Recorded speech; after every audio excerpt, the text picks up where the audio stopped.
নমস্কার সকলকে আর ওয়েলকাম আমার এই ছোট্ট ব্লগে। আশা করছি সকলে ভালো আছেন। গত 15 তারিখ গিয়েছিলাম কলকাতায়, কাজের উদ্দেশ্যে যাওয়া, তার সাথে ঘোরাও হয়ে গেল। আমার এই বোনের কলেজে এক্সিবিশন ছিল, তো সেখানেই গিয়েছিলাম, তার সাথে একটু ঘোরা হয়ে গেল। গিয়েছিলাম ভিক্টোরিয়া।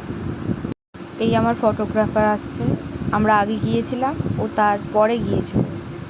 ব্যস্ত মানুষ, কাজে ব্যস্ত থাকেন, খুবই ব্যস্ত। কম বেশি এখন সকলেই প্রায় ব্যস্ত হয়ে গিয়েছি। এই গরমেতে ভিক্টোরিয়া ফার্স্ট টাইম। আর এই যে বোন গিয়েই হাঁপিয়ে গেছে, আর আমি আসলে বোন আমার থেকেই শিখেছে। আমিও কিছুক্ষণ পর গিয়ে বসে পড়েছিলাম। তারপরে আমি অনেক ভিডিও করেছি, অনেক ছবি তুলেছি, যেগুলো আমি বিগত কয়েকদিন ধরে স্টোরি আর এমনি আপলোড করে যাচ্ছি। ভিতরে গ্যালারিতে ঢুকেছিলাম, বেশি ভিডিও করিনি, ওগুলো আপনারা নিজেরা টিকিট কেটে গিয়ে দেখে আসবেন। অত ভিডিও করা যাবে না।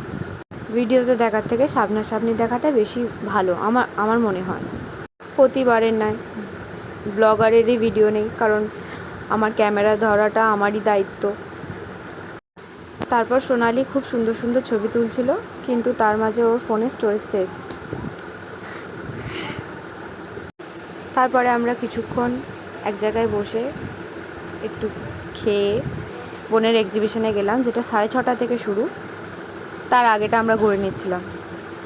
যারা আমার ব্যক্তিগতভাবে চেনেন তারা জানে যে আমি অত্যন্ত পরিমাণে একটা বড় সড়ো চাখোর। আমার চা খেতে খুবই ভালো লাগে, তো চা খেলাম। তাড়াহুড়ো করে বাস ধরলাম, সাঁতরাগাছি আসবো, ট্রেন ধরবো বলে। বাস থেকে নেমে ট্রেনের জন্য ছুটলাম, কিন্তু ট্রেন পেলাম না। চোখের সামনে থেকে ট্রেন চলে গেল। আজ এখানেই শেষ, টাটা।